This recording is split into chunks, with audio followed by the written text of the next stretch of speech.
This episode contains mature themes and content that may not be suitable for all audiences. Listener discretion is advised.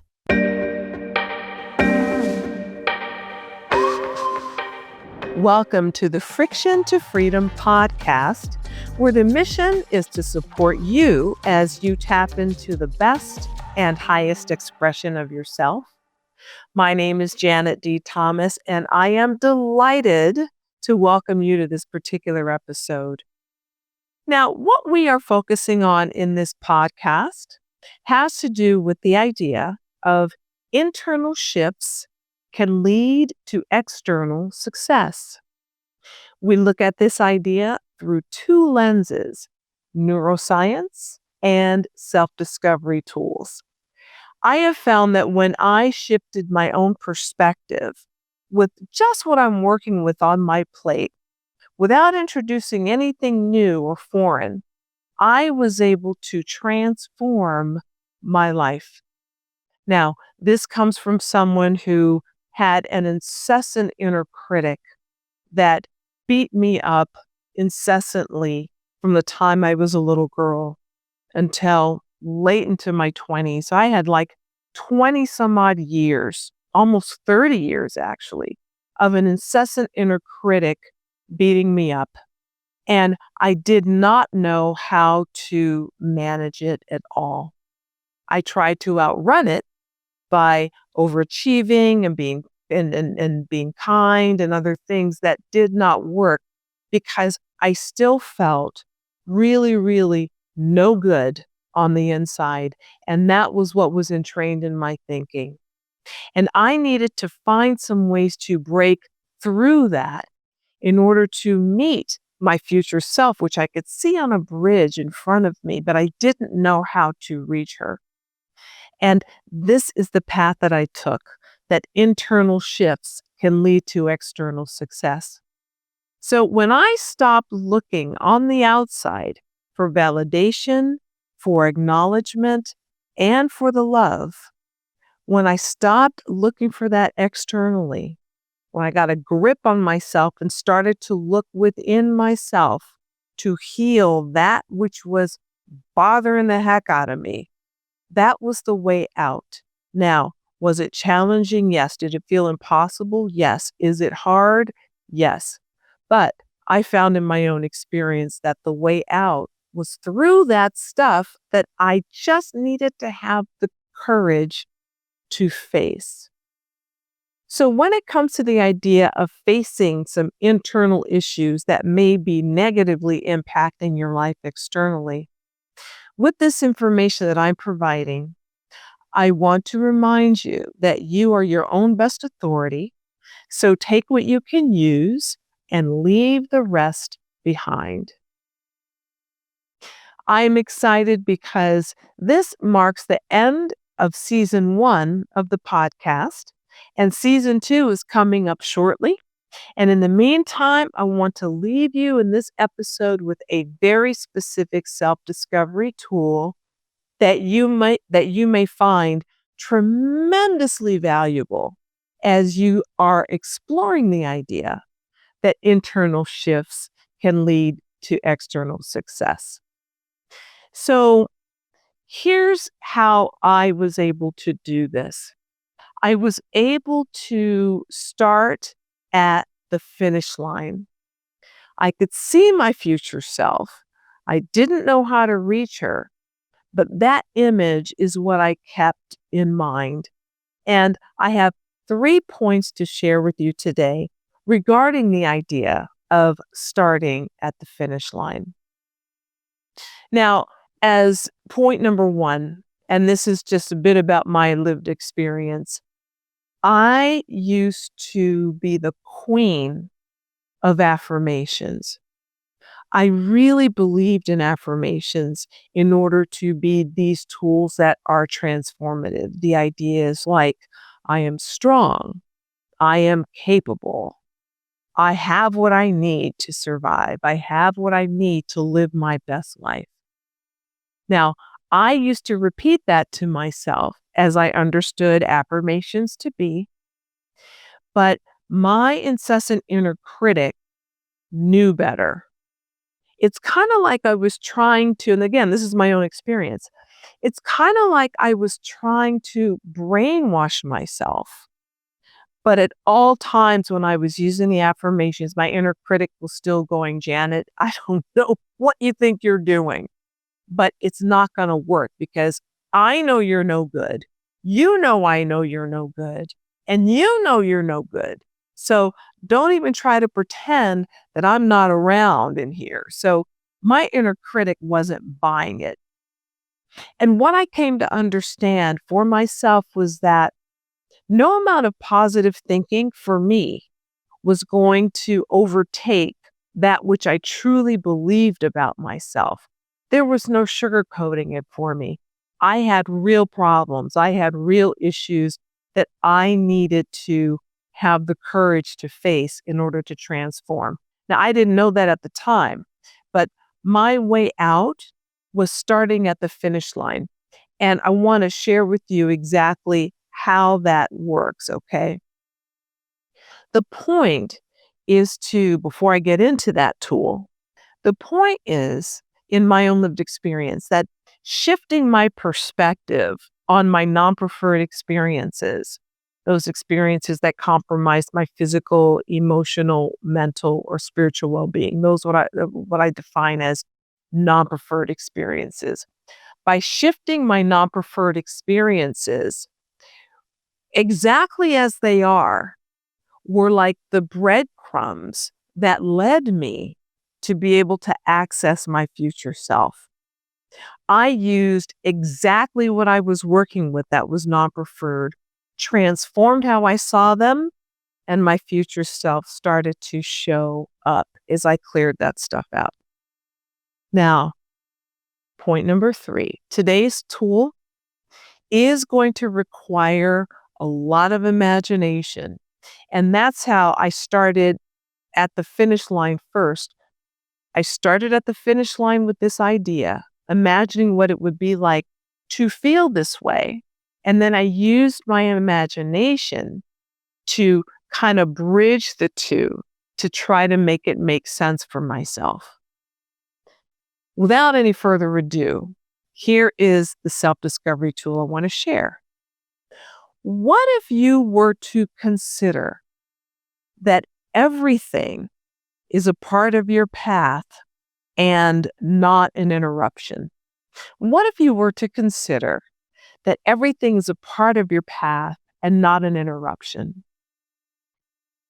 Now, when I first heard that idea, I got, I got pretty pissed off. I got really upset about that because I thought to myself, there is no way, there is no way that being abused as a child was helpful to me or part of my path. There's no way that could be possibly true.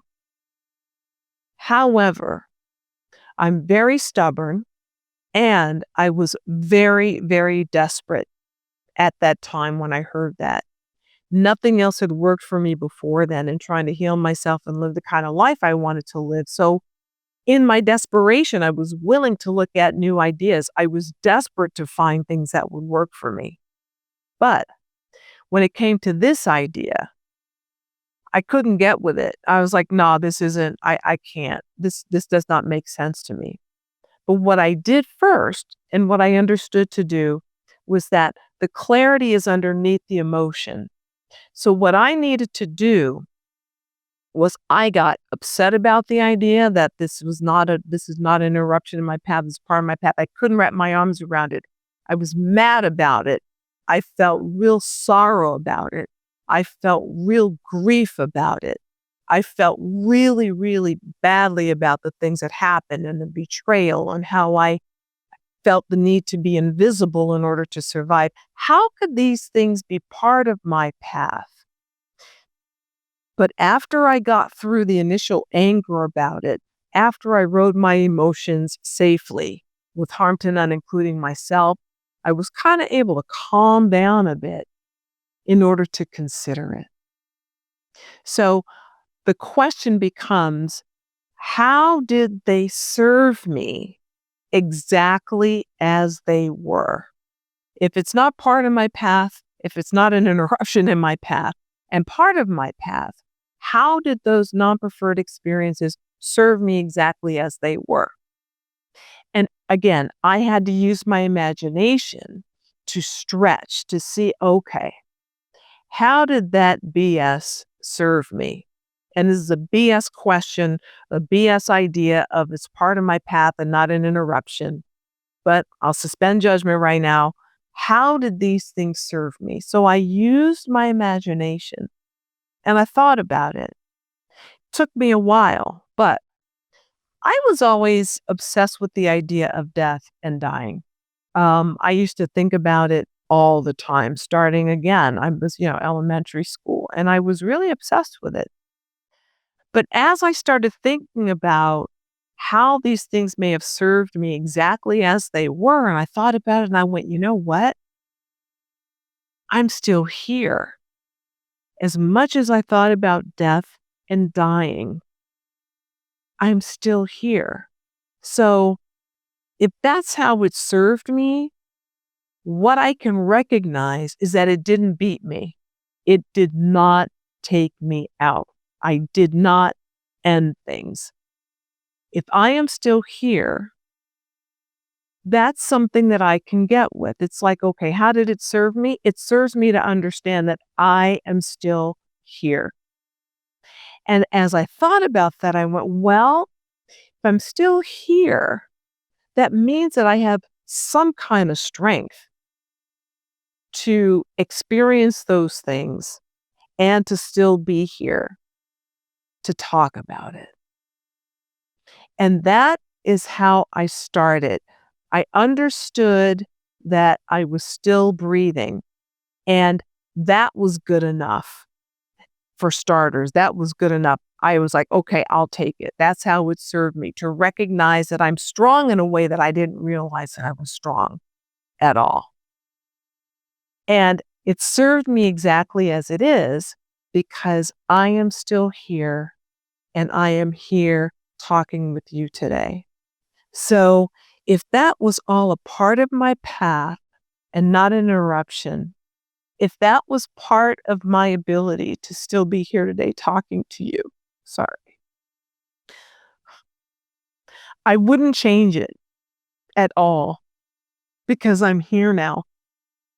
So I recognize that it served me.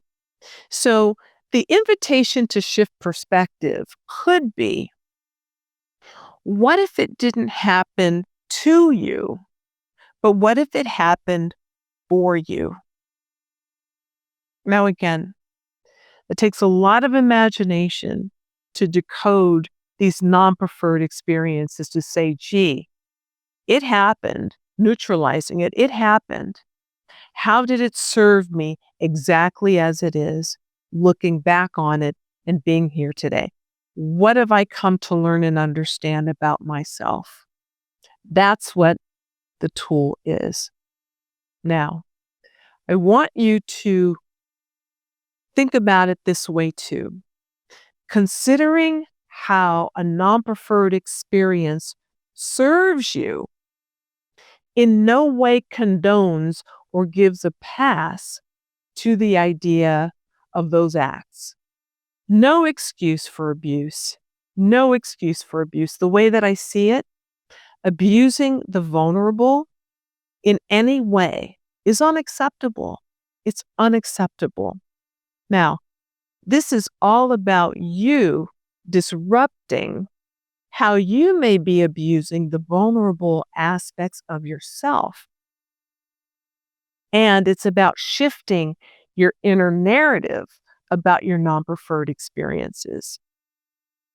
In my lived experience, I beat myself up about my non-preferred experiences, that if I was a good person, they wouldn't have happened. And because they happened, that meant I was no good. And that was the repetitive thought in my head, that I was no good. So considering how they supported me, considering how they served me exactly as they are, allowed me to disrupt my own abuse on myself. And that's how I used it. So, want to remind you, when it comes to the idea of internal shifts leading to external success, these are the breadcrumbs transforming your own thoughts and your own perspective on your non-preferred experiences to reveal your strengths, your gifts, and your authentic self. So, what I had mentioned before with respect to the inner critic, learning how to translate your inner critic's unique language can transform your inner critic into an ally. Now, I invite you to consider that understanding your non-preferred experiences' unique language can help you identify your strengths, reconnect you with your undamaged self, align with your authenticity in order to shift on the inside and rock and roll that stuff externally. When you meet your future self by starting at the end and then reverse engineering it, taking an idea and saying, how can I get with this? How can this make sense? That can help you access your future self and transform your non-preferred experiences exactly as they are without anything changing but you. Internal shifts can lead to external success. This technique doesn't only work for those old, ancient, non-preferred experiences that you may still carry around with you. It also works with something non-preferred that could have happened today. It still works. You can kick and scream about what happened. I'm not happy about this. This sucks. I'm pissed off. I'm angry. I'm upset. I'm hurt. Here's why. Here's the 15 reasons why. You ride that wave of emotion with harm to none, including yourself. And the clarity is underneath the emotion. Once you are done acknowledging all of the inner ways that you feel about what just happened, I hear you and I got it. When you allow yourself to safely express how you're feeling, what you can do once you ride that wave is to say, okay, how does this serve me exactly as it is? I am going to assume that this is a part of my path and not an interruption. And if that's the case, how does it serve me exactly as it is? No sugarcoating it, just neutralizing it, just the facts. How does it serve me? Exactly as it is. That's the question. That's the invitation. And that is where transformation can occur. When something is clear, we're talking about accessing clarity here. It's one idea before we go. When something is clear, there is no more confusion or ambiguity about it. You've resolved something that makes sense to you now. It's like you have an anchor that you can rely on from the inside when you get that clarity. The clarity is underneath the emotion. The clarity is by leveraging certain tools to work with exactly what you have in order to transform it. And the clarity is what we're looking at from the inside that you can bring to your life externally and let it roll, let it shine. End of season 1. That's the idea I'm leaving you with. I really thank you for being here today with me. If you have any questions, anything that you want to share, any breakthroughs that you may be able to get, if the puzzle pieces are starting to fit together with some of the ideas and concepts that we've talked about over these past dozen or so episodes, drop me a line. Let me know what's going on. You can reach me on social media at JanetDThomas, also on my website at JanetDThomas.com. Thank you once again for joining me today. Be kind to yourself, take good care of yourself, and I'll see you soon.